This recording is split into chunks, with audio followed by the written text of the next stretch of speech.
Il Covid-19 ha messo fine anzitempo alla maggior parte degli eventi di tutto il territorio. A Musile di Piave però le tradizioni hanno un valore che va ben al di là delle paure. E così ieri sera, 7 agosto, nel rispetto delle normative per il contrasto alla diffusione del coronavirus, le due comunità divise dal Piave, Musile e San Donà, si sono riunite sul Ponte della Vittoria per dare avvio al tradizionale patto solenne d'amistà.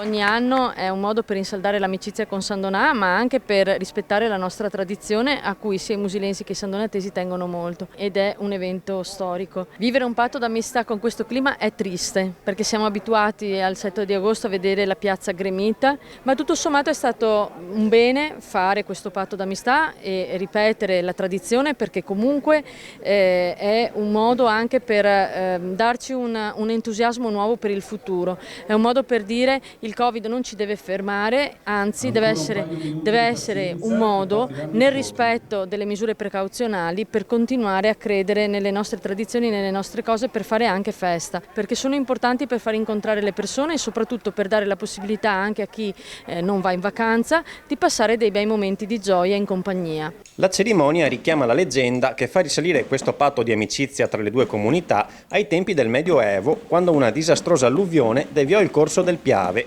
La piccola chiesa di San Donato, che si trovava sulle sponde sandonatesi, venne così a trovarsi nel territorio di Musile e la comunità di San Donà si ritrovò senza identità.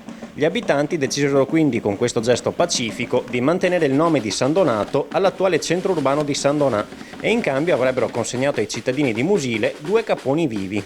Patto solenne d'amistà, infra Musile et Santo Donato, ridenti ville, adagiate sulla ripa della placida Piave. Le associazioni, così come Proloco, ma anche altre, sono il sale di ciascuna comunità.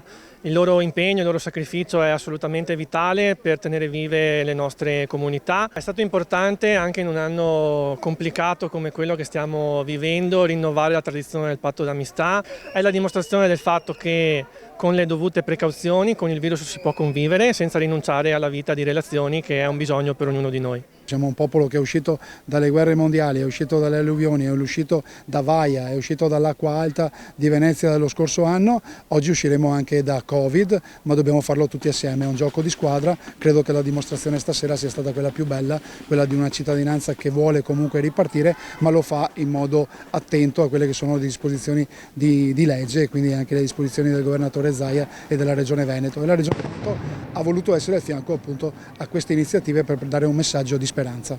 Tradizione sentita per il territorio che, pur di mantenerla viva, si è adattato in questa occasione a seguirla a distanza dai balconi delle case o dal fondo della piazza.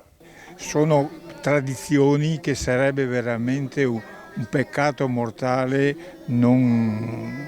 che non esistessero più, insomma. Qui a Musile è molto sentita questa tradizione, quindi il Covid, anche se ha limitato un po' il numero di persone, però la tradizione è viva comunque. No, la tradizione si fa, sì, dobbiamo farla. In chiusura poi, novità per quest'anno, uno spettacolo pirotecnico, non in piazza per evitare assembramenti, ma visibile da vari punti delle due città.